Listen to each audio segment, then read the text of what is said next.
결혼식 중단. 목사가 충격 고백.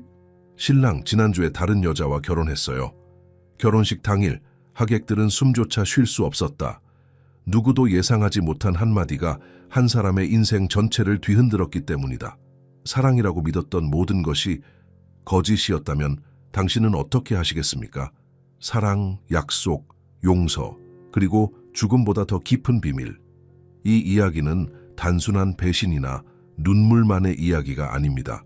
마지막 장면까지 단 한순간도 눈을 뗄 수 없는 가장 조용하고도 가장 큰 폭풍을 여러분은 지금 마주하게 될 것입니다. 지금 영혼의 속삭임을 구독하고 좋아요를 눌러주세요. 댓글로 어느 지역에서 시청 중이신지도 꼭 알려주세요. 서울의 토요일 오후는 숨막히게 더웠다. 공기가 물렁물렁할 정도로 습기로 가득 찬 8월의 마지막 주말이었다. 성북구의 작은 예배당은 이른 시간부터 분주했다. 하객들이 하나둘 모이기 시작했고 교회 아주머니들은 마지막 점검에 여념이 없었다. 하얀 백합과 장미로 꾸며진 제단 앞에는 신랑 강민재가 서 있었다.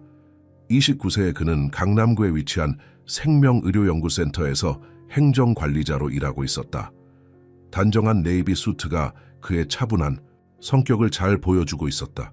민재야, 긴장돼. 형이 어깨를 두드려줬다. 아니, 괜찮아. 하지만 민재의 손은 계속 떨리고 있었다. 오늘 결혼식이 지은에게 어떤 의미인지 누구보다 잘 알고 있었기 때문이다. 저편에서는 신부 윤지은이 화장을 마치고 드레스를 입고 있었다. 29세의 그녀는 몇 년 전부터 홀로 어머니를 간병했다.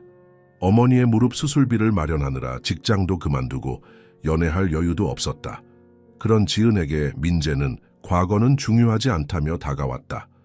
그의 따뜻함과 배려 덕분에 지은은 다시 사랑할 용기를 낼 수 있었다. 지은아, 정말 아름다워. 들러리를 서준 친구가 말했다. 지은은 거울 속 자신을 바라봤다. 순백의 드레스가 그녀를 빛나게 했다. 긴 베일이 마치 천사의 날개처럼 흩날렸다. 몇 년 만에 이렇게 행복한 순간을 맞이하게 될 줄 몰랐다. 엄마는 오시니? 응, 벌써 앞에 계셔. 휠체어에. 지은의 어머니는 작년 무릎 수술 이후 거동이 불편했다.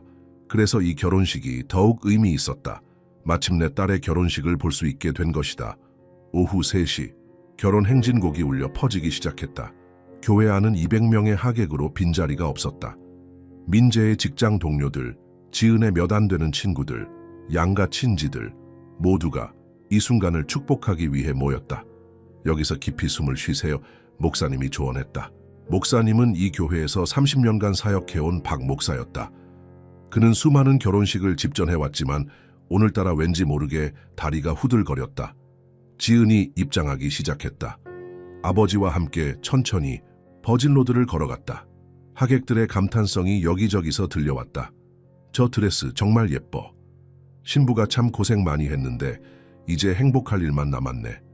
민재가 지은을 바라봤다. 그의 눈에도 눈물이 맺혔다. 하지만 그 눈물에는 기쁨과 함께 죄책감도 섞여 있었다. 아버지가 지은의 손을 민재에게 전해주었다. 그 순간 교회 안에 모든 사람이 숨을 죽였다. 신성한 순간이었다. 사랑하는 신랑 신부 여러분과 이 자리에 오신 모든 분들께 목사님이 말을 시작했다. 그런데 갑자기 목사님의 말이 멈췄다. 그는 민재를 바라보며 얼굴이 창백해지기 시작했다. 손이 떨리기 시작했고 성경책을 들고 있던 손에서 힘이 빠졌다. 목사님, 민재가 작은 소리로 물었다. 교회 안의 모든 시선이 목사님에게 집중됐다. 1분이 1시간처럼 길게 느껴지는 순간이었다. 잠깐만요. 목사님의 목소리가 떨렸다. 그리고 다음 순간 모든 것이 무너지기 시작했다. 제가 실수를 하고 있는 건가요? 목사님이 민재를 응시했다. 그 눈빛에는 당황, 혼란 그리고 미안함이 섞여 있었다. 저는 이 남자를 지난주 화요일에 결혼시켰습니다. 강남대학병원에서. 다른 여자와 순간 교회 안이 얼어붙었다. 200명의 하객이 모두 한순간에 침묵했다. 누군가의 휴대폰이 바닥에 떨어지는 소리만이 들렸다. 뭐라고요? 지은의 목소리가 가늘게 떨렸다. 부케를 들고 있던 그녀의 손에서 힘이 빠졌다. 하얀 백합과 장미들이 대리석 바닥에 흩어졌다. 꽃잎들이 마치 눈송이처럼 떨어지면서 지은의 하얀 드레스에 묻었다. 첫 번째 줄에 앉아있던 지은의 어머니가 비틀거리기 시작했다. 어머니, 누군가 소리쳤고 옆에 앉아있던 사람들이 부축했다. 하지만 어머니는 그대로 쓰러졌다. 정신을 잃은 것이다. 의사 선생님 계세요? 119 불러요. 하객들 사이에서 소리가 터져 나왔다. 하지만 지은은 움직일 수 없었다. 마치 영화의 슬로우 모션 장면처럼 모든 것이 느리게 움직이는 것 같았다. 그녀는 천천히 민재를 바라봤다. 민재는 대답하지 않았다. 고개를 숙인 채 서 있었다. 부정도 하지 않았다. 그저 침묵만이 있었다. 민재 씨. 지은의 목소리가 교회 전체에 울려 퍼졌다. 이게 정말이에요? 지은아, 대답해 주세요. 지은의 목소리가 점점 높아졌다. 누구예요? 누구랑 결혼했어요? 목사님이 떨리는 손으로 이마에 땀을 닦았다. 저는 그냥 집전만 했을 뿐입니다. 병원에서 긴급하게 요청이 왔고 환자분이 위독한 상태라서. 환자? 지은이 다시 물었다.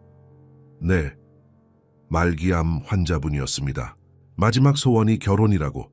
그 순간 지은의 휴대폰에 문자가 들어왔다.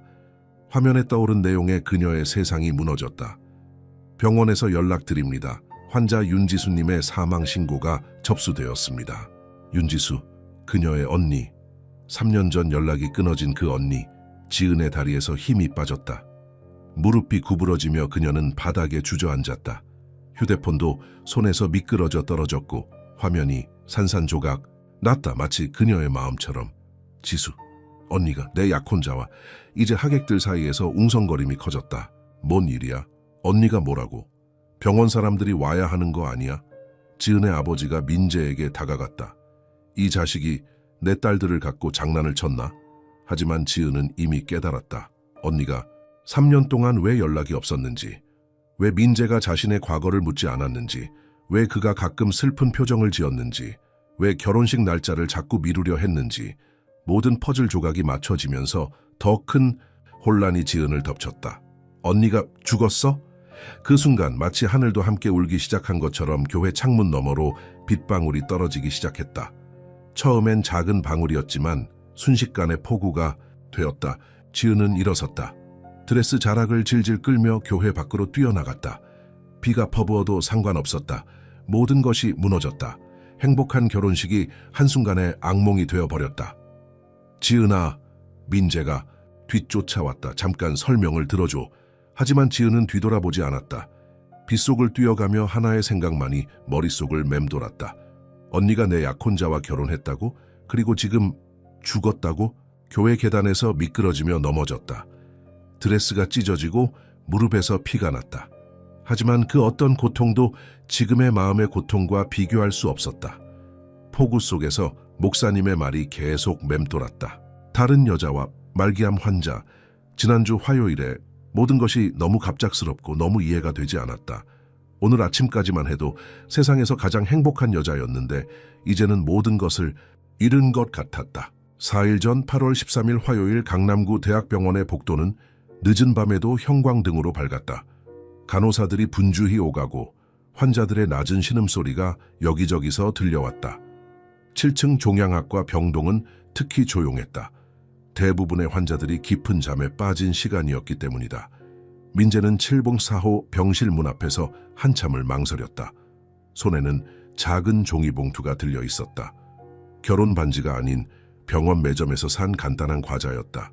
심호흡을 하고 노크했다. 들어오세요. 가느다란 목소리가 나왔다. 문을 열자 희미한 밤등 불빛이 병실을 비추고 있었다. 창가 침대에 누워있는 윤지수의 모습이 보였다. 31세의 그녀는 한때 아름다웠을 얼굴이 병매 지쳐 앙상하게 변해 있었다. 긴 머리는 항암 치료로 인해 대부분 빠졌고 잠박 모자를 쓰고 있었다. 왔구나 민재야. 지수가 힘들게 미소를 지었다. 응. 늦어서 미안. 민재는 의자를 끌어당겨 침대 옆에 앉았다. 6개월 전 그는 병원 도서관에서 봉사활동을 하다가 지수를 만났다. 말기 췌장암 환자들을 위한 독서 프로그램. 처음 지수를 본 순간 그녀의 눈에서 절망과 희망이 동시에 비치는 것을 느꼈다. 기분은 어때? 상태가 많이 안 좋아졌어. 지수가 솔직하게 대답했다. 의사 선생님 말로는 일주일 정도? 민재는 할 말을 잃었다. 알고는 있었지만 실제로 그 말을 들으니 가슴이 먹먹해졌다. 그래서 내가 부탁한 그 일 정말 들어줄 수 있어? 민재는 고개를 끄덕였다. 당연하지. 약속했잖아. 지수의 마지막 소원은 결혼식이었다. 진짜 결혼이 아니라 단 몇 시간만이라도 누군가의 아내가 되어보는 것. 혼자 죽기 싫다는 간절한 바람이었다. 목사님한테 연락했어. 내일 밤 11시에 오신다고. 목사님께서 오실까 싶었는데 지수가 놀란 표칭으로 말했다. 박 목사님이시야. 할아버지 때부터 다니던 교회. 사정을 말씀드리니 흔쾌히 오시겠다고 하셔. 고마워. 지수는 침대 옆 서랍을 열었다. 거기엔 하얀 원피스가 접혀 있었다. 결혼 드레스라기보다는 병원에서 입기 쉬운 심플한 디자인이었다. 이게 내 유일한 드레스야. 퇴원할 때 입으려고 사두었는데 이제 퇴원할 일은 없겠지. 민재는 지수의 손을 잡았다. 너무 차갑고 가늘어서 마치 부서질 것 같았다. 지수야, 나도 모르는 게 있어. 응? 왜 가족에게는 연락하지 않는 거야? 마지막인데. 지수의 얼굴이 어두워졌다. 그녀는 창밖을 바라봤다. 서울의 밤이 반짝이고 있었다. 내게는 동생이 있어.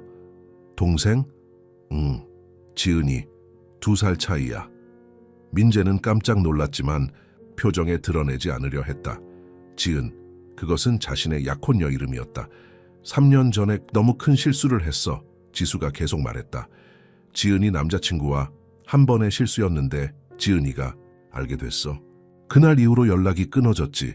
민재의 심장이 빠르게 뛰기 시작했다. 어떻게 알게 된 거야? 지은이가 깜짝 생일 파티를 해주려고 남자친구 집에 갔다가 우리를 본 거야. 그 집에 들어가자마자 지수의 목소리가 떨렸다. 그때 지은이 표정을 잊을 수가 없어. 세상이 무너지는 것 같은 얼굴. 그리고 그 일 이후로 나는 사라졌어. 가족들에게도 말하지 않고. 왜? 지은이가 너무 착해. 남자친구도 결국 용서했어. 그런데 나까지 용서하라고 할 수는 없잖아. 지수가 쓴웃음을 지었다. 그리고 병원에서 처음 진단받을 때부터 이미 시한부였어. 가족들에게 알리면 더 고통스러울 거라고 생각했어. 민재는 당황스러웠다. 그럼 지은이 지수의 동생이라는 뜻인가? 세상에 이런 우연이 있을 수 있나? 혹시 내 동생이 윤지은이야? 지수가 깜짝 놀라며 민재를 쳐다봤다. 어떻게 알아? 나 지은이랑 사귀고 있어. 다음 주에 결혼해. 순간 병실이 조용해졌다. 오직 심전도 모니터에 삐삐 소리만 들렸다. 뭐라고? 지수의 목소리가 흔들렸다. 미안, 미리 말했어야 했는데. 그럼 지은이가 행복하다고 말한 게 너 때문이었구나. 지수의 눈에서 눈물이 흐르기 시작했다. 기쁨의 눈물이었다. 잘했어. 지은이가 행복하면 그걸로 된 거야. 하지만 절대 지은이한테 말하지 마. 지수가 단호하게 말했다. 약속해. 절대로. 왜? 마지막인데. 지은이가 행복한데 내가 끼어들 순 없어. 그리고 병든 언니를 보고 싶지 않을 거야. 지수가 자신의 몸을 내려다봤다. 이런 모습 보여주고 싶지 않아.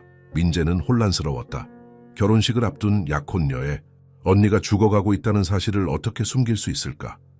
대신 부탁이 있어. 올려줘. 지수야, 지은이도 결혼하는데 나도 결혼하고 싶어. 하루라도 누군가의 아내로 살고 싶어. 민재는 할 말을 잃었다. 그리고 지은이를 행복하게 해줘. 내가 못 해준 만큼 더 사랑해줘. 그날 밤 민재는 잠들지 못했다. 지은에게 모든 걸 말해야 하는 것인지 아니면 지수의 뜻을 따라야 하는 것인지 고민했다. 다음 날 오후 지수의 상태가 급격히 악화됐다. 가족들, 빨리 연락해야 할 것 같아요. 담당 간호사가 말했다. 아니요, 지수가 힘들게 말했다. 내일까지만 기다려주세요. 그날 저녁 민재는 지은에게 거짓말을 했다. 내일 회사 일로 늦을 것 같아. 미안해. 괜찮아. 결혼식 전이니까 바쁘겠지. 지은이 이해해 주었다. 밤 11시. 박 목사님이 병원에 도착했다. 간호사 2명이 증인으로 참석했다. 지수는 하얀 원피스를 입고 휠체어에 앉아 있었다. 얼굴은 창백했지만 미소를 잃지 않았다. 신부님 준비되셨나요? 목사님이 물었다. 네. 간단한 서약이 시작됐다. 강민재 씨, 윤지수 씨를 아내로 맞이하시겠습니까? 네. 윤지수 씨, 강민재 씨를 남편으로 맞이하시겠습니까? 네. 지수의 목소리가 작아졌다. 그럼 이제 서약서를 읽어주시면 됩니다. 지수가 준비한 쪽지를 꺼냈다. 나는 당신과 함께할 시간이 얼마 남지 않았습니다. 하지만 이 순간이 영원하기를 바랍니다.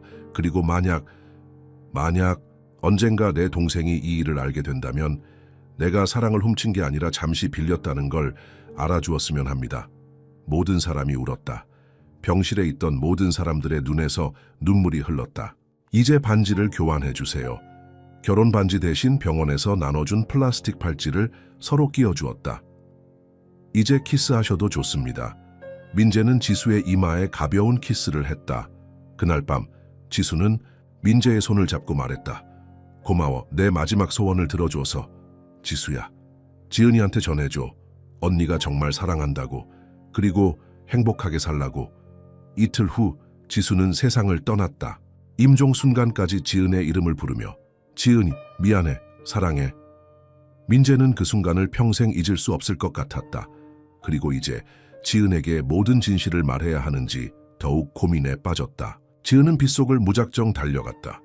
하얀 웨딩드레스가 진흙으로 더럽혀지고 값비싼 구두는 이미 벗어던진 지 오래였다.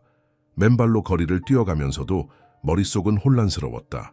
강남역까지 달려온 그녀는 숨이 차서 한 건물 처마 밑으로 피했다. 언니, 왜? 지은이 중얼거렸다. 휴대폰을 꺼내보니 무수히 많은 부재중 전화가 있었다. 민재, 어머니, 친구들. 하지만 지금 누구와도 통화하고 싶지 않았다. 대신 검색창에 윤지수라고 쳤다. 언니의 소식을 3년 동안 끊고 지냈으니 이제라도 뭔가 알 수 있을까 싶어서였다. 아무것도 나오지 않았다. 언니는 완전히 세상에서 사라진 것 같았다. 강남대학병원. 지은이 병원 홈페이지를 찾아봤다. 언니가 그곳에서 세상을 떠났다는 문자를 받았으니까. 문득 민재의 아파트가 강남구에 있다는 게 생각났다. 언니가 왜 그 병원에 있었던 걸까? 민재와 어떻게 만났던 걸까? 지은은 택시를 잡아타고 민재의 아파트로 향했다. 열쇠는 다행히 가방에 있었다. 민재의 아파트에 들어서자마자 이상한 느낌이 들었다. 평소와 다른 무언가가 있었다. 거실 한쪽에 큰 상자가 있었다. 라벨에는 강남대학병원 환자 보관소라고 적혀 있었다. 심장이 두근거렸다. 지은은 상자를 열었다. 가장 위에는 하얀 원피스가 있었다. 단순한 디자인이지만 정성스럽게 개켜져 있었다. 그 아래엔 병원 기록들, 약병들, 그리고 편지 2장이 있었다. 첫 번째 편지 봉투에는 그녀의 이름이 적혀 있었다. 사랑하는 동생 지은에게. 두 번째 편지에는 노란 포스트잇이 붙어 있었다. 민재의 글씨로 용서할 준비가 되지 않았다면 열지 마세요라고 적혀 있었다. 지은의 손이 떨렸다. 3년 만에 언니의 편지를 받게 된 것이다. 하지만 이미 언니는 세상에 없다. 그때 문이 열리는 소리가 들렸다.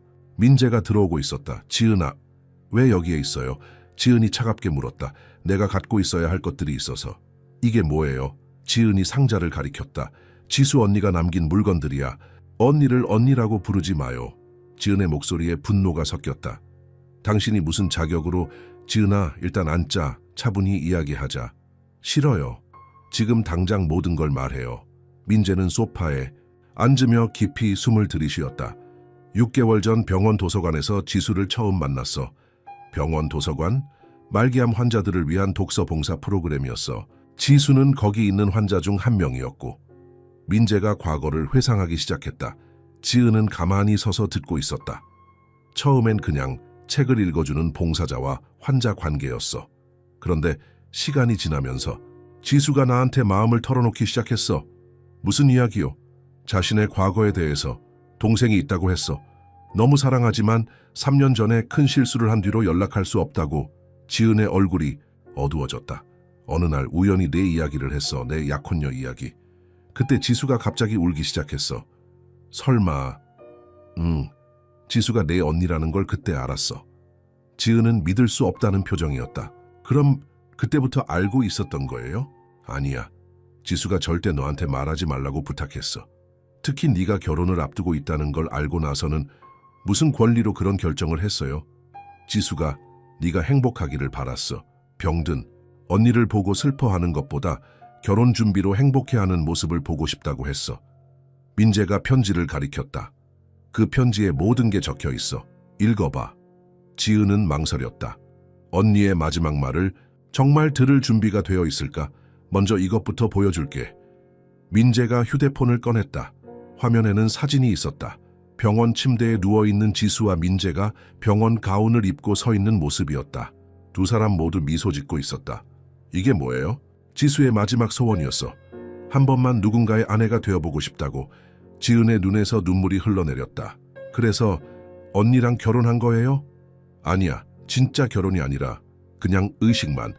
그게 무슨 차이예요? 지수는 혼자 죽고 싶지 않았어. 단 한순간이라도 누군가의 아내로서 죽고 싶었어.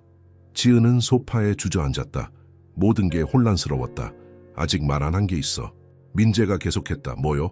3년 전 그 일, 지은의 남자친구와 있던 일, 지수가 마지막까지 후회하고 있었어. 그건 이미 용서했어요. 지은이 조용히 말했다. 정말? 시간이 흐르면서 이해했어요. 실수는 누구나 하니까.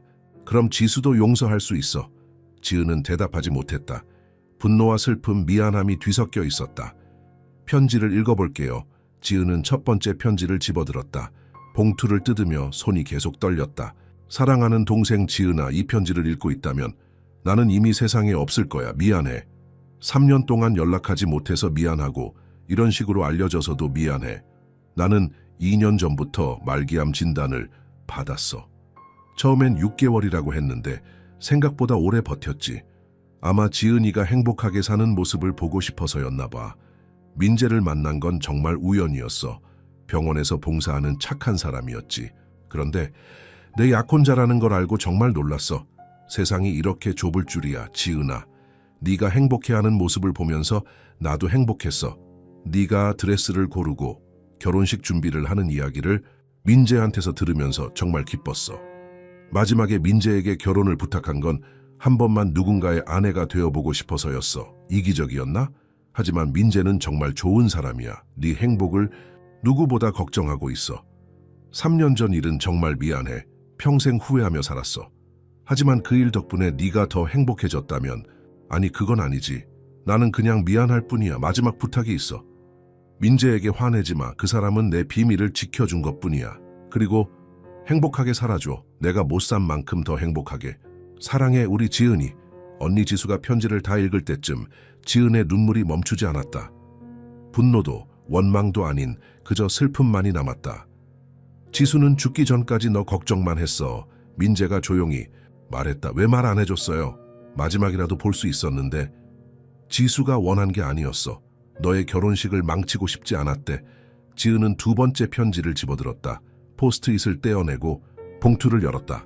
이 편지는 민재 앞으로 온 것이었다. 민재에게 지은이가 이 편지를 읽고 있다면 모든 진실을 알게 된 거겠지. 미안해, 너를 곤란하게 만들어서. 하지만 다른 방법이 없었어. 지은이를 정말 사랑해줘. 나는 3년 동안 후회하며 살았는데 너는 그런 후회 없이 지은이를 사랑할 수 있어. 그리고 고마워. 내 마지막 소원을 들어줘서. 너 덕분에 나도 한 번 사랑받는 기분을 느낄 수 있었어. 지수가 지은과 민재는 오랫동안 침묵했다. 병원 상자 안에는 지수의 물건들이 그대로 남아있었다. 언니의 존재를 증명하는 유일한 것들이었다. 언니를 보러 가고 싶어요.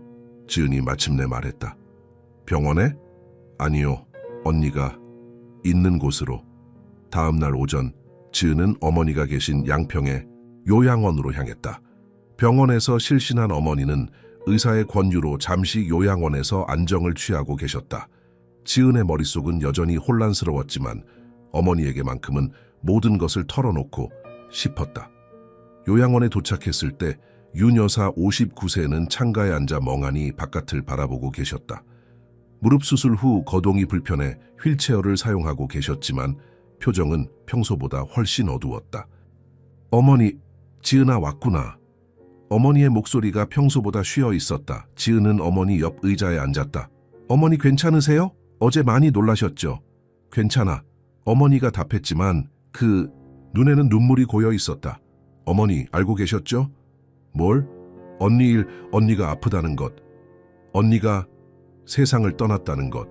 순간 어머니의 손이 떨렸다. 휠체어 팔걸이를 꽉 쥐었다. 지은아, 진실을 말해주세요, 제발. 어머니는 한참 동안 침묵했다. 그리고 깊은 한숨을 내쉬며 입을 열었다. 알고 있었어. 언제부터요? 1년 전부터. 아니, 정확히는 1년 2개월 전. 어머니는 침대 옆 서랍을 열었다. 그 안에서 여러 장의 종이를 꺼냈다. 병원 청구서들이었다. 이게 뭐예요?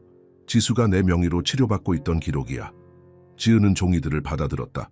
항암치료, 방사선 치료, 입원비, 엄청난 금액이었다. 어떻게 알게 되신 거예요? 어느 날 병원에서 전화가 왔어. 환자 본인이 아니면 치료비 정산이 불가능하다고. 그때 너무 이상해서 병원으로 갔지. 어머니의 목소리가 흔들렸다. 오봉사호 병실에 들어갔을 때 처음엔 잘못 온 줄 알았어. 침대에 누운 사람이 우리 지수일 리 없다고 생각했어. 너무 말라서. 지은의 눈에서 눈물이 흘러내렸다. 언니 반응은 어땠어요? 깜짝 놀라더라. 나를 보자마자 울기 시작했어. 엄마 미안해요라면서. 어머니가 고개를 숙였다. 그때부터 매주 갔어. 지수를 만나러. 하지만 조건이 있었어. 조건이요? 너한테는 절대 말하지 말라고. 특히 네가 결혼 준비로 바쁘다는 걸 알고 나서는 더더욱. 왜요? 왜 저만 몰라야 했어요? 어머니가 또 다른 종이를 꺼냈다. 지은과 민재의 결혼식 초대장 시안이었다. 지수가 이걸 보고 정말 기뻐했어. 엄마, 지은이가 드디어 행복해졌네요라면서. 언니가 제 결혼을 알고 있었다고요? 응, 그리고 그날부터 더 이상 치료를 받으려 하지 않았어. 지은은 충격을 받았다. 뭐라고요? 의사 선생님도 놀라셨어. 갑자기 치료를 거부하기 시작했거든. 그때 지수가 말했어. 지은이가 결혼 준비하는 동안 슬픔을 주고 싶지 않아요. 어머니의 눈에서 눈물이 쏟아졌다. 나도 말렸어. 계속 치료받으면 조금이라도 더 살 수 있다고. 하지만 지수 마음은 이미 정해져 있었어.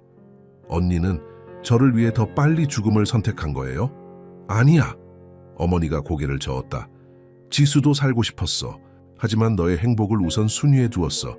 마지막까지. 어머니는 서랍에서 또 다른 물건을 꺼냈다. 작은 상자였다. 지수가 2주 전에 이걸 맡겼어. 네가 모든 걸 알게 되면 주라고. 상자를 열자 그 안에는 낡은 사진첩이 있었다. 어린 시절 지은과 지수의 사진들이 빼곡했다. 언니가 이걸 마지막 페이지에는 최근 사진이 추가되어 있었다. 병원 침대에 누워있는 지수가 신문을 들고 있는 사진이었다. 신문 한 면에는 신진 건축가 4달 결혼이라는 제목과 함께 지은과 민재의 사진이 실려 있었다. 지수는 말랐지만 밝게 웃고 있었다. 사진 뒤에 작은 글씨로 적혀 있었다. 지은이의 행복이 내 마지막 희망이었어. 2024.8 예우. 언니가 죽기 3일 전에 찍힌 사진이야. 어머니가 말했다. 지은은 더 이상 참을 수 없었다. 왜 말해주지 않으셨어요? 마지막이라도 볼 수 있었는데. 지수가 그렇게 원했어. 그리고 나도 무서웠어. 무엇이요?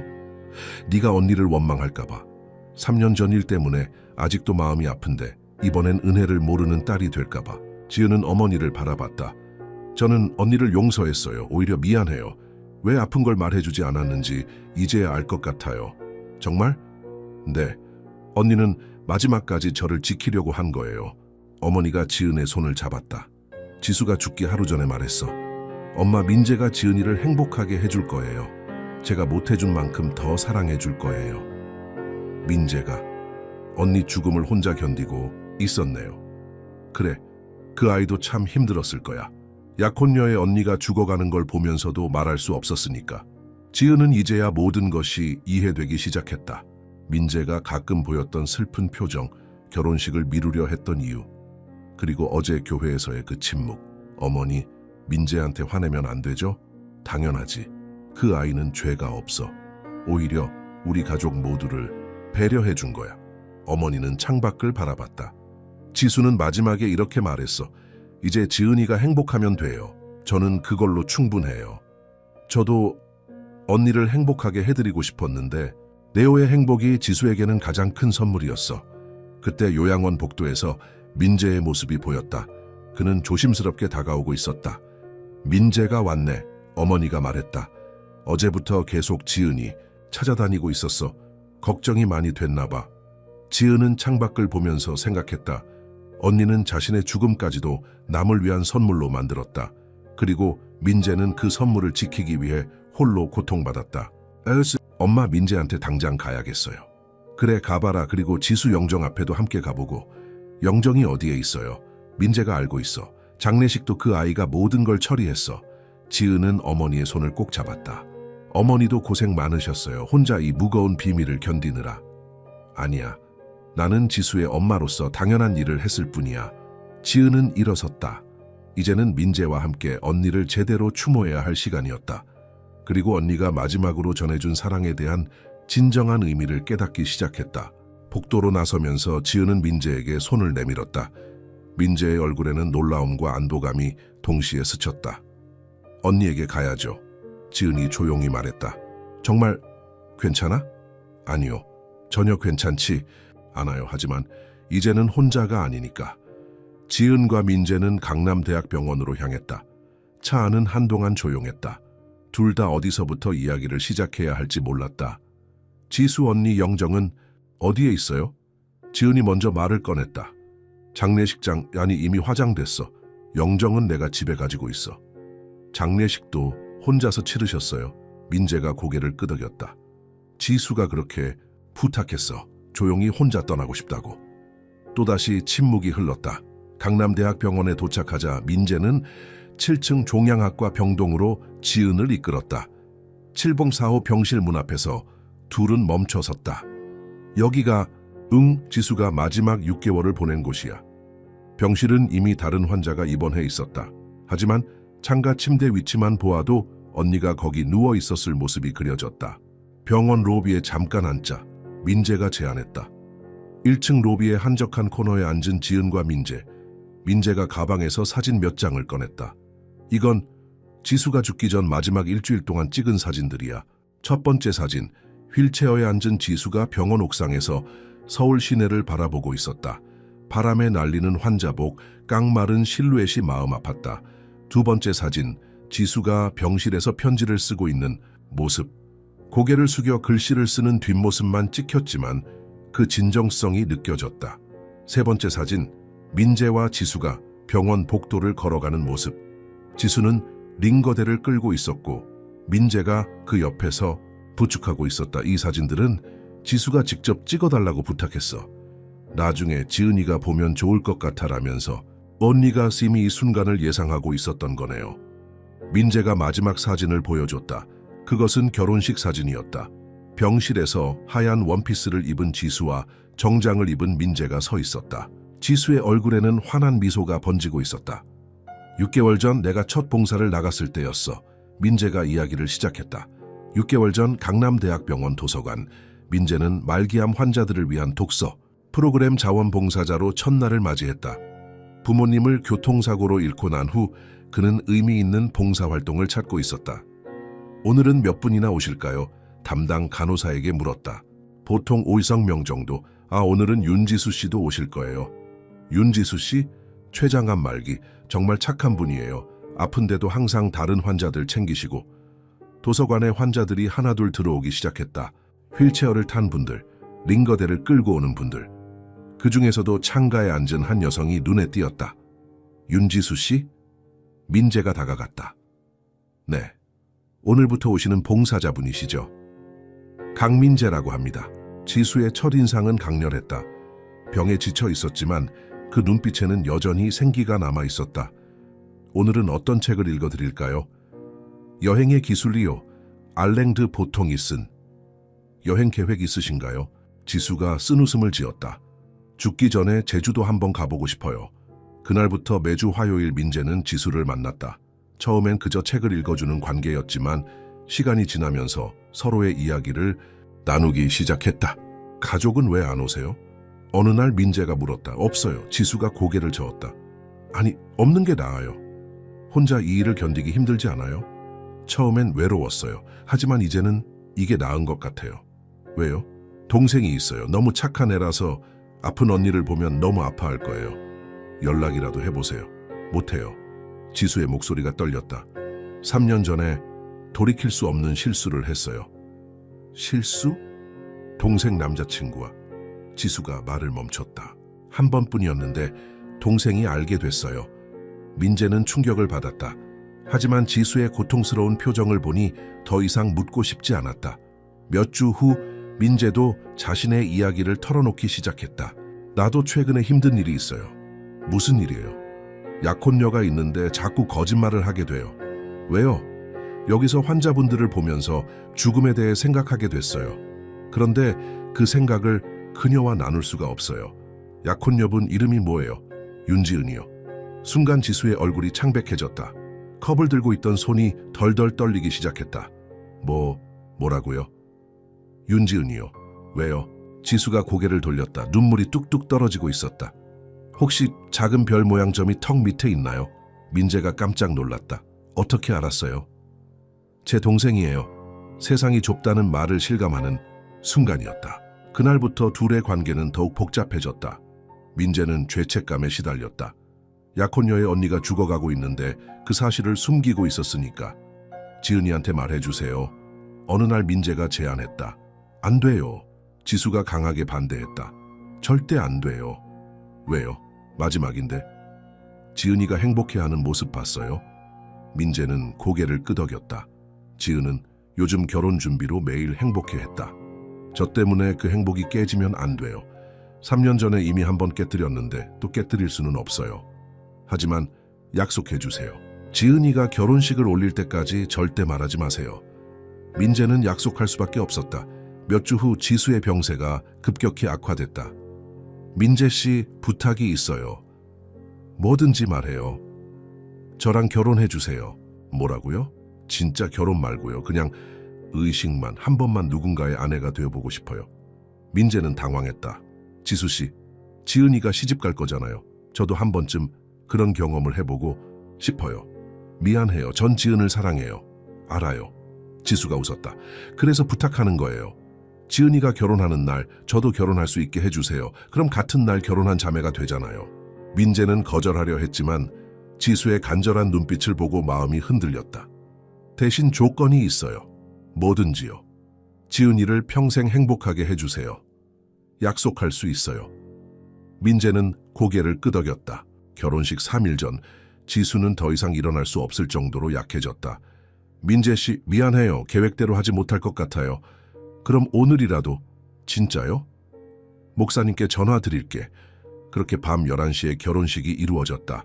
간소하지만 진정성 있는 의식이었다. 그리고 3일 후 민재의 목소리가 떨렸다. 지수는 세상을 떠났어. 마지막에 뭐라고 말했어요? 지은이 물었다. 지은이에게 전해주세요. 언니가 정말 사랑한다고. 지은의 눈에서 눈물이 쏟아졌다. 모든 것이 명확해졌다. 언니의 사랑, 민재의 고민, 어머니의 침묵. 언니는 마지막까지 나만 생각했구나. 응, 네가 행복하기만을 바랐어. 병원을 떠난 지은과 민재는 서울 시내를 목적 없이 걸었다. 해가 지기 시작하면서 도시의 불빛이 하나둘 켜지기 시작했다. 명동 거리를 걸으며 둘은 각자의 생각에 잠겼다. 민재 씨, 지은이 멈춰섰다. 결혼식 때 목사님이 그렇게 말한 이유가 뭘까요? 뭐라고? 언니와 결혼했다는 걸 갑자기 말한 이유요. 6개월 동안 비밀을 지켰는데. 민재도 고개를 끄덕였다. 나도 그게 계속 궁금해. 목사님에게 물어보면 안 될까요? 20분 후 둘은 성북구의 작은 교회에 도착했다. 박 목사는 교회 사무실에서 성경을 읽고 있었다. 지은과 민재를 보자 깜짝 놀랐다. 어머, 어서 들어오세요. 목사님 죄송합니다. 갑자기 찾아와서. 아니에요, 앉으세요. 세 사람이 원목 테이블에 둘러 앉았다. 목사님의 얼굴에는 여전히 어제의 충격이 남아 있었다. 목사님, 지은이 조심스럽게 물었다. 어제 왜 그렇게 말씀하셨어요? 언니와의 일을. 박 목사는 한참 동안 침묵했다. 그리고 깊은 한숨을 내쉬었다. 사실 저도 잘 모르겠어요. 네? 그날 결혼식을 진행하면서 갑자기 이상한 느낌이 들었어요. 마치 누군가가 저에게 말하라고 하는 것 같았어요. 민재가 의아한 표정을 지었다. 뭔가 영적인 경험이었다고요? 글쎄요. 저도 30년 동안 목사 생활을 했지만 그런 경험은 처음이었어요. 박 목사는 서랍에서 무언가를 꺼냈다. 작은 USB였다. 이건 뭔가요? 지수 씨가 저에게 맡긴 거예요. 만약 제 동생이 이 일을 알게 되면 보여주세요라고 하면서 언니가 우리가 알게 될 거라고 예상했던 거네요. 민재가 병원에서 가져온 노트북을 꺼냈다. USB를 연결하자 폴더 하나가 나타났다. 지은에게 마지막 선물 폴더를 열자 동영상 파일이 있었다. 지은이 떨리는 손으로 클릭했다. 화면에 지수가 나타났다. 병원 가운을 입고 있었지만 카메라를 향해 밝게 웃고 있었다. 지은아, 이 영상을 보고 있다면 아마 모든 걸 알게 된 거겠지? 지은의 눈에서 눈물이 흘러내리기 시작했다. 첫 번째로 미안해. 3년 전에도 지금도. 하지만 이건 꼭 말하고 싶었어. 영상 속 지수가 민재를 바라봤다. 민재 고마워. 내 마지막 소원을 들어줘서. 다시 카메라를 향했다. 지은아, 네가 궁금해할 게 많을 거야. 왜 연락하지 않았는지, 왜 민재와 결혼했는지. 지수가 침대에서 일어나 창가로 걸어갔다. 서울의 야경이 창 너머로 보였다. 네가 결혼 준비하는 이야기를 민재한테서 들으면서 정말 행복했어. 네가 드레스 고르고 꽃을 선택하고 그런 이야기들 덕분에 매일 버틸 수 있었어. 영상 속 지수가 하얀 원피스를 들어 보였다. 나도 결혼식을 하기로 한 이유는 네가 결혼하는 날 나도 누군가의 아내가 되고 싶었어. 우리가 같은 날 결혼한 자매가 되는 거지. 지은이 흐느끼기 시작했다. 하지만 더 중요한 이유가 있어. 민재에게 책임감을 주고 싶었어. 죽어가는 환자의 남편이 된 사람이 내게 더 진심일 거라고 생각했어. 민재도 눈물을 훔쳤다. 그리고 목사님, 지수가 카메라 뒤를 향해 고개를 숙였다. 만약 네가 이 비밀을 알아야 할 시기가 오면 말해주세요. 그 시기는 목사님이 가장 잘 아실 거예요. 목사님에게도 부탁을 했던 거네요. 지은이 목사님을 바라봤다. 그래서 어제 갑자기 그런 말이 나온 거예요. 박 목사가 고백했다. 지수 씨가 시기가 오면 아실 거예요 라고 했는데 어제 순간 알 것 같았어요. 영상이 계속됐다. 지은아, 마지막으로 하고 싶은 말이 있어. 지수가 다시 침대에 앉았다. 나는 네가 행복하기만을 바랐어. 내 죽음이 네 행복을 빼앗지 않기를 바랐어. 하지만 이제 보니 내가 너무 이기적이었던 것 같아. 아니야. 지은이 화면을 향해 속삭였다. 네가 날 용서하든 하지 않든 상관없어. 하지만 민재는 용서해줘. 그 사람은 죄가 없어. 지수가 결혼식 때 입었던 하얀 원피스를 만졌다. 이 드레스, 내 웨딩드레스만큼 예쁘지는 않겠지만 나에게는 세상에서 가장 아름다운 옷이었어. 영상의 마지막 부분이었다. 지은아, 행복해. 그게 내 마지막 소원이야. 사랑해. 화면이 꺼졌다. 사무실은 한동안 조용했다. 언니가 모든 걸 계획한 거였네요. 지은이 말했다. 지수 씨는 정말 특별한 사람이었어요. 박 목사가 말했다. 죽음 앞에서도 다른 사람의 행복을 생각하는. 민재가 지은의 손을 잡았다. 우리 다시 결혼식 올리자. 뭐? 제대로 이번엔 지수 언니도 함께하는. 지은의 눈에서 또 눈물이 흘렀다. 하지만 이번에는 기쁨의 눈물이었다. 목사님, 가능할까요? 박 목사가 미소 지었다. 물론입니다. 언제든 좋아요. 그날 밤 셋은 광화문 근처의 작은 식당에서 저녁을 먹었다. 처음으로 마음이 편해지는 기분이었다. 언니, 사진 한 장 더 있어. 민재가 휴대폰을 꺼냈다. 화면에는 병원 옥상에서 찍은 사진이 있었다. 지수가 휠체어에 앉아 서울 시내를 내려다보고 있었다. 석양이 지는 하늘을 배경으로 찍힌 실루엣이 아름다웠다. 이거 언제 찍은 거예요? 죽기 이틀 전 지수가 마지막으로 밖으로 나간 날이야. 뭐라고 말했어요? 지은이가 행복한 곳과 같은 하늘을 보고 있다고. 지은은 사진을 자세히 들여다봤다. 언니의 앙상한 어깨, 하지만 당당한 자세. 우리 가족 참 이상하죠. 지은이 쓴 웃음을 지었다.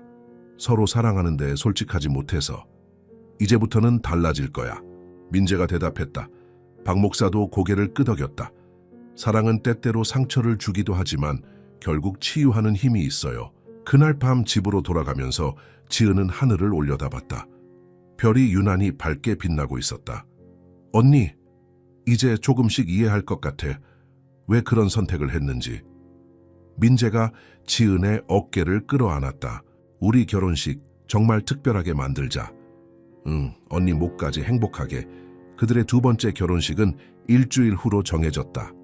이번에는 비밀도 거짓말도 없을 것이다. 지수의 영정도 함께하는 진정한 가족의 결혼식이 될 것이다. 일주일 후에 결혼식 전날, 지은과 민재는 경기도 양평으로 향했다. 지수의 유해가 뿌려진 곳, 그 언덕을 찾아가기 위해서였다. 언니가 어렸을 때 자주 놀러 가던 곳이라고 어머니가 말씀하셨어요. 지은이 차 창밖을 바라보며 말했다. 지수도 그 이야기를 했어. 가족과 함께 행복했던 기억이 많은 곳이라고. 양평에 도착해 한참을 찾은 끝에 작은 언덕을 발견했다. 소나무 숲 사이로 난 오솔길을 따라 올라가자 작은 표석이 보였다. 윤지수를 기리며 예상했던 것보다 훨씬 정성스럽게 만들어진 기념비였다. 표석 주변에는 정기적으로 관리되고 있음을 보여주는 듯 꽃들이 놓여 있었다. 이건 누가? 내가 만들었어. 민재가 고백했다. 지수가 혼자 잊혀지는 게 싫었어. 지은의 눈이 촉촉해졌다. 표석 옆에는 작은 벤치도 있었고 그 아래에는 방수 처리된 작은 통이 묻혀 있었다. 이건 뭐예요? 민재가 통을 파내어 열었다. 안에는 일기장이 들어 있었다. 지수가 마지막 6개월 동안 쓴 일기야. 너에게 주라고 맡겼어. 지은은 떨리는 손으로 일기장을 받았다.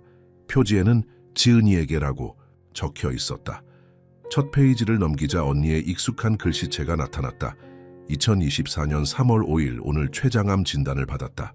의사 선생님 말로는 6개월, 길면 1년. 처음엔 울었지만 이상하게도 안도감도 들었다. 이제 결정을 내릴 시간이 생긴 거니까. 2024년 4월 1일 병원 도서관에서 민재를 만났다. 부모님을 일찍 잃은 아픈 과거가 있다고 했다. 그래서인지 다른 봉사자들보다 환자들을 대하는 방식이 따뜻하다. 2024년 4월 15일 민재가 여자친구 이야기를 했다. 정말 많이 사랑하는 것 같다. 그녀에 대해 이야기할 때 눈빛이 달랐다.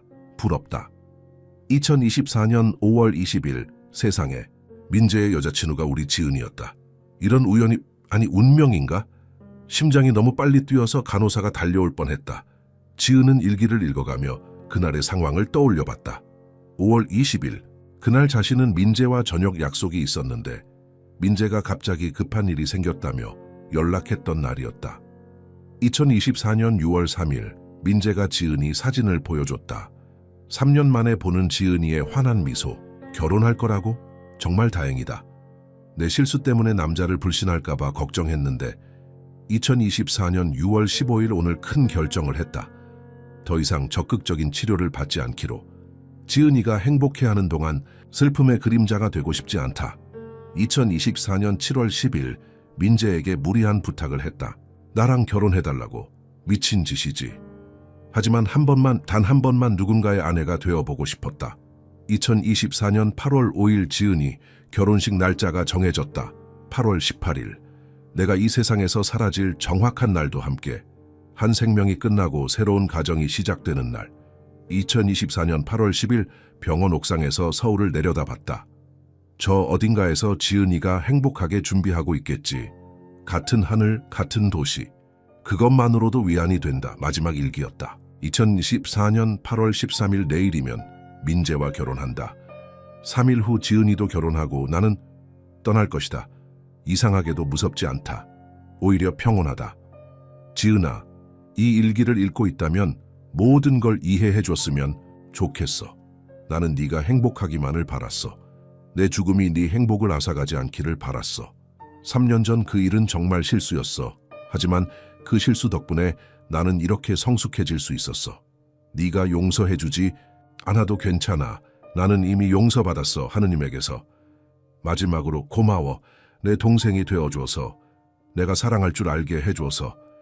사랑하는 언니 지수. 지은은 일기장을 덮고 한동안 울었다. 표석 앞에 무릎을 꿇고 앉아 양손으로 얼굴을 가렸다. 언니 왜 이렇게까지? 민재가 옆에 앉으며 지은의 어깨를 감쌌다. 지수가 죽기 직전에 한 말이 있어. 뭐라고 했어요? 양평의 그 언덕에서 바라보면 서울이 보여. 지은이가 행복하게 살아가는 곳이 보여. 지은은 일어나서 언덕 아래를 내려다봤다. 정말로 서울의 스카이라인이 멀리 보였다. 언니, 여기서 우리를 지켜보고 있었구나. 그때 바람이 불어왔다. 나무 사이로 스치는 바람 소리가 마치 언니의 목소리같이 들렸다. 내일 결혼식 여기서 드레스를 입고 가자. 지은이 갑자기 말했다. 여기서? 응. 언니가 결혼식을 올렸던 것처럼 나도 언니가 있는 곳에서 드레스를 입고 싶어. 민재는 지은의 제안에 놀랐지만 이상하게도 거부할 생각이 들지 않았다. 좋아, 그렇게 하자. 그들은 일기장과 함께 있던 다른 물건들을 하나씩 확인했다. 지수가 병원에서 쓰던 팔찌, 마지막에 읽었던 책, 그리고 작은 사진첩. 사진첩의 마지막 페이지에는 빈 공간이 있었다. 그리고 그 옆에 작은 글씨로 적혀 있었다. 여기에 지은이와 민재의 행복한 결혼 사진이 들어갔으면 좋겠어. 언니가 이것까지 준비했구나. 내일 결혼식 끝나고 바로 사진 한 장 가져와서 여기 놓자. 민재가 제안했다. 그래, 언니도 우리 결혼식의 일부가 되었으면 좋겠어. 해가 지기 시작했다. 서울의 마천루들 사이로 붉은 노을이 번지고 있었다. 예전에 우리 가족이 여기 왔을 때 지은이 기억을 더듬었다. 언니가 말했어. 이 언덕에서 보는 노을이 세상에서 가장 예쁘다고. 정말 예쁘다. 민재도 고개를 끄덕였다. 둘은 벤치에 앉아 일몰을 바라봤다. 바람이 불 때마다 나무 잎들이 작은 박수 소리를 내는 것 같았다. 내일 정말 행복해지자. 지은이 말했다. 언니 못 가지? 아니, 언니도 함께. 그날 밤 지은은 언니의 일기를 베개맡에 두고 잠들었다. 꿈에서 언니가 나타났다. 건강했을 때의 모습으로. 행복해야 해, 지은아. 언니도 행복해야 해. 나는 이미 행복해, 너를 통해서. 꿈에서 깨어났을 때 지은의 베개는 눈물로 젖어 있었다. 하지만 마음은 처음으로 편안했다. 창밖으로 아침 해가 떠오르고 있었다. 새로운 결혼식 날의 시작이었다. 결혼식 날 아침 지은은 새벽 5시에 눈을 떴다. 오늘은 다른 날과 달랐다. 어제의 혼란이 모두 정리되었고 이제는 온전히 행복에 집중하고 싶었다. 먼저 양평으로 향했다. 민재와 약속했듯이 언니가 있는 그 언덕에서 드레스를 입기로 했다. 헤어 디자이너와 메이크업 아티스트가 함께 동행했다. 이런 곳에서 준비하는 건 처음이네요. 헤어 디자이너가 말했다. 특별한 이유가 있어요. 지은이 대답했다. 표석 옆에서 화장을 하고 머리를 올리면서 지은은 마치 언니와 함께 있는 기분이 들었다. 바람이 불 때마다 머리카락이 살랑거렸다.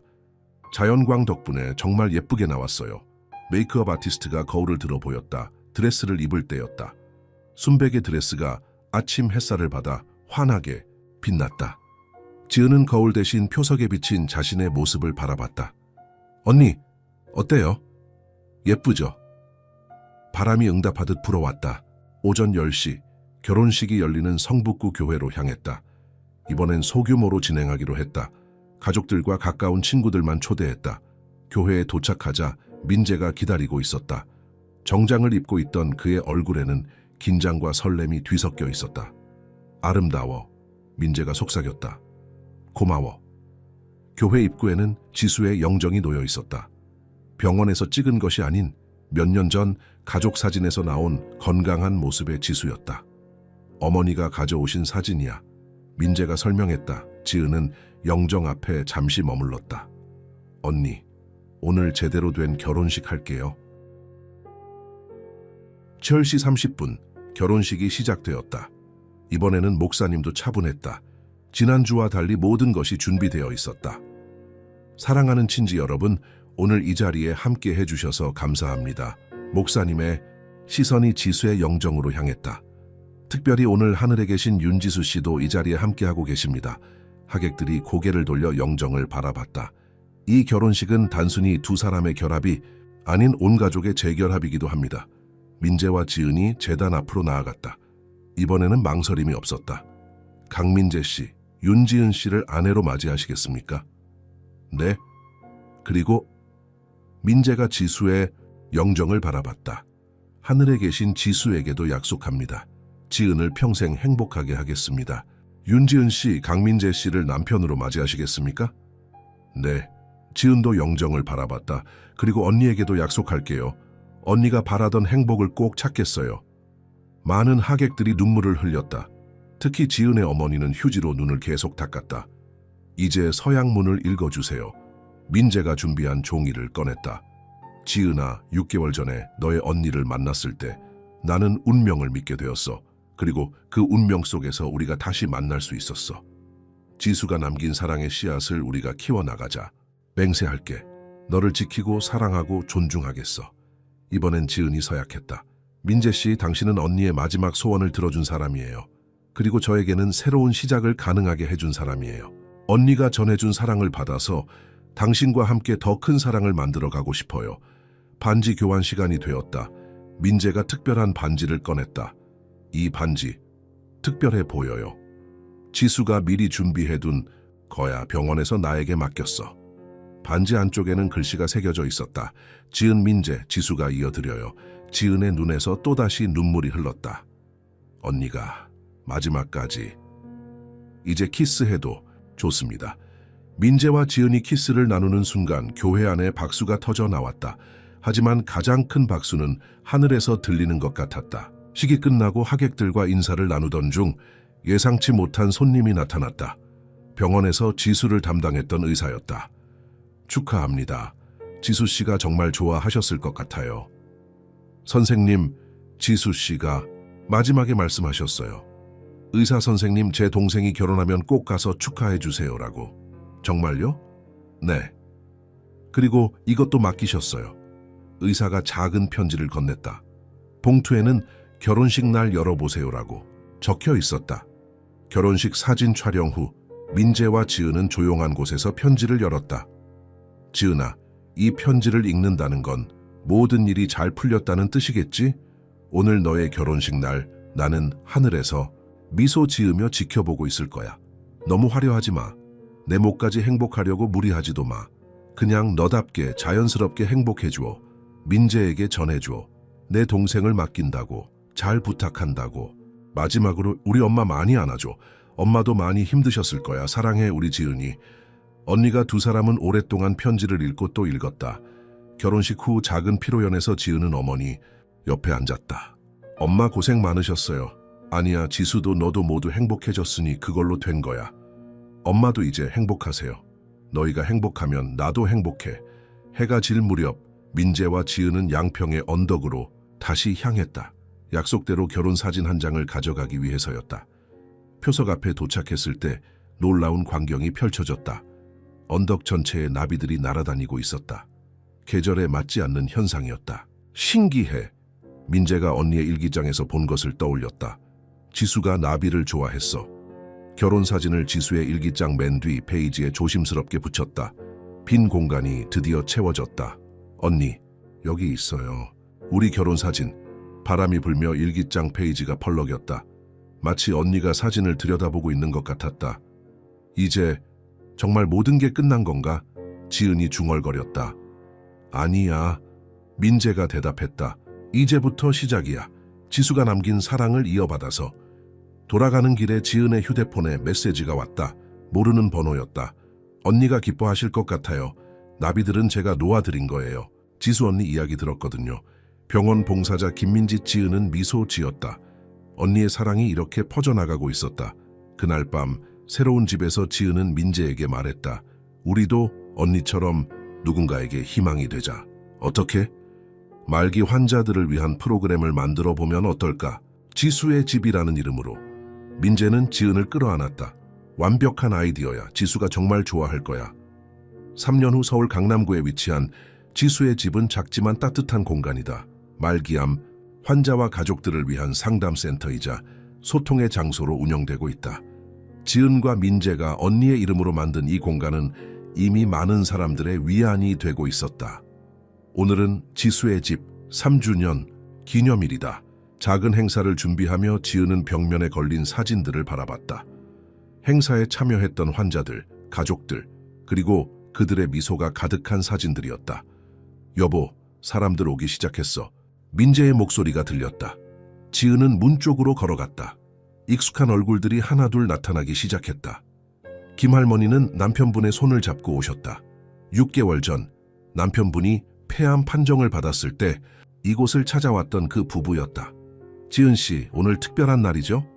김할머니가 말씀하셨다. 네, 3년이 되었어요. 우리 덕분에 많은 희망을 받았어요. 고맙습니다. 다음으로 들어온 건 젊은 여성이었다. 이수진 씨, 20대 후반이었다. 어머니의 간암 투병을 함께하며 이곳에서 멘토를 만났고 지금은 자원봉사자로 활동하고 있다. 지은 언니, 오늘 제가 발표할 케이스 스터디 준비 다 했어요. 고마워, 수진아. 네 이야기를 듣고 많은 사람들이 용기를 얻을 거야. 오후 3시 기념 행사가 시작되었다. 약 50명의 참석자가 모였다. 지난 3년간 지수의 집을 거쳐간 사람들, 현재 프로그램에 참여 중인 사람들, 그리고 자원봉사자들이었다. 안녕하세요. 지수의 집 3주년을 맞아 이 자리에 함께 해주셔서 감사합니다. 지은이 마이크를 잡고 말했다. 이 공간은 제 언니 윤지수를 기리며 만들어졌습니다. 언니는 말기암 투병 중에도 다른 사람의 행복을 먼저 생각하는 사람이었어요. 지은의 목소리가 잠시 떨렸다. 언니가 남긴 사랑의 메시지는 간단했어요. 사랑하는 사람을 위해 무엇이든 할 수 있다. 그 메시지가 이 공간의 시작이 되었습니다. 박수가 터져 나왔다. 행사는 다양한 프로그램으로 진행되었다. 환자 가족의 경험담 발표, 심리상담사의 강연, 그리고 음악 치료 세션까지 모든 프로그램이 실제 경험을 바탕으로 만들어진 것들이었다. 저녁 무렵 행사의 마지막으로 특별한 순간이 있었다. 지은과 민재의 딸 3살 된 강지수가 등장한 것이다. 엄마, 아빠, 아이가 뛰어왔다. 지은이 딸을 안아들었다. 지수야, 인사해봐. 아이는 수줍게 손을 흔들었다. 참석자들의 얼굴에 미소가 번졌다. 우리 딸의 이름도 지수예요. 민재가 말했다. 언니의 이름을 이어받았습니다. 이때 한 참석자가 질문했다. 혹시 아이에게 고모 이야기를 해주시나요? 지은이 고개를 끄덕였다.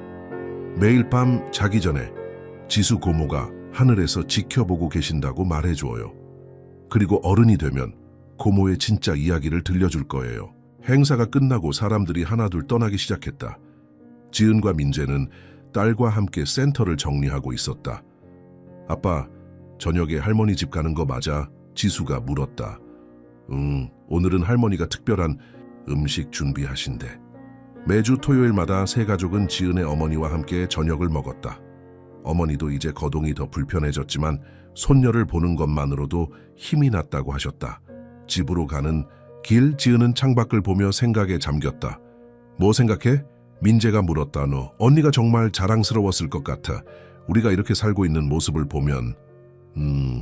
그리고 우리 지수도 곧 언니 이야기를 알게 될 거야. 그러면 언니가 왜 그런 선택을 했는지도 이해하게 되겠지. 차 안에서 딸이 노래를 부르기 시작했다. 유치원에서 배운 동요였다. 하늘의 별들은 모두 내 친구야. 지은과 민재는 서로를 바라보며 미소 지었다. 한 달 후 지수의 집에 새로운 프로그램이 추가되었다. 편지 쓰기 워크숍이었다. 환자들이 사랑하는 사람에게 마지막 편지를 쓰는 시간을 갖는 프로그램이었다. 첫 번째 워크숍에 참여한 한 환자가 지은에게 말했다. 어떻게 이런 프로그램을 만들 생각을 하셨어요? 제 언니가 남긴 편지들 덕분에 많은 위안을 받았어요. 다른 분들도 그런 기회를 가지면 좋겠다고 생각했죠. 워크숍은 예상보다 큰 반응을 얻었다. 환자들은 가족에게 전하지 못했던 진심을 편지로 표현하기 시작했다. 그리고 그 편지들은 나중에 가족들에게 큰 위안이 되었다. 6개월 후 어느 가을 오후 지은은 양평의 언덕을 다시 찾았다. 이번에는 딸과 함께였다. 여기가 지수 고모가 있는 곳이야. 아이는 신기한 듯 주변을 둘러봤다. 고모 어디 있어? 여기 계셔. 지은이 표석을 가리켰다. 아이가 작은 손으로 표석을 쓰다듬었다. 고모 안녕하세요. 저는 지수예요. 바람이 불어왔다. 마치 언니가 대답하는 것 같았다. 엄마, 고모가 예쁘대요. 고모한테서 뭐라고 말하는 걔 들려? 사랑한다고요. 지은의 눈에 눈물이 맺혔다. 그날 집에 돌아와 지은은 일기를 썼다.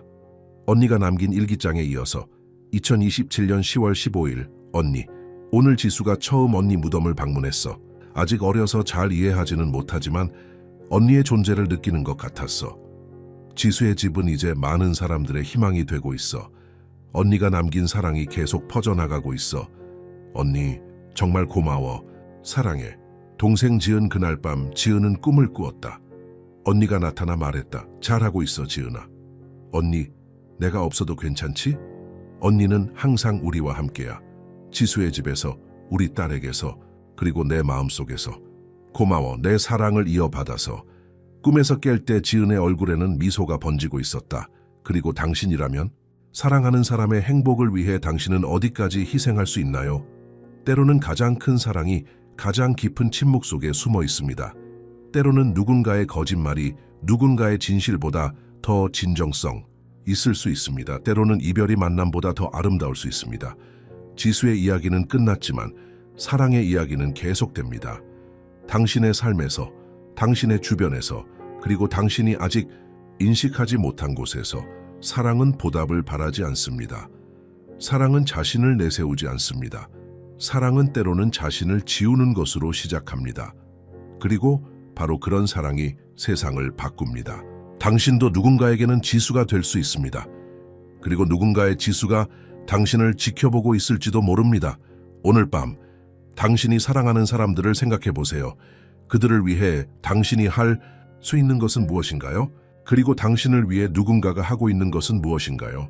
사랑은 때로는 눈에 보이지 않는 곳에서 가장 크게 빛납니다. 때로는 가장 큰 사랑은 말이 아닌 침묵으로, 가장 깊은 용서는 눈물이 아닌 선택으로 표현됩니다. 당신이라면 모든 진실을 알게 된 그 순간 어떤 선택을 하셨을까요? 용서했을까요? 아니면 끝까지 등을 돌렸을까요? 그녀는 아픔 속에서도 사랑을 남겼고, 남겨진 사람들은 늦게나마 그 사랑을 이해하게 되었습니다. 이야기는 끝났지만 그 여운은 오래도록 마음속에 남을 것입니다. 이 이야기가 마음을 울렸다면 영혼의 속삭임을 구독하고 좋아요를 눌러주세요. 공유도 해주시면 더 많은 분들이 이 감정을 함께 느낄 수 있습니다. 그리고 댓글로 여러분이라면 어떻게 했을지, 어디서 보고 계신지도 남겨주세요.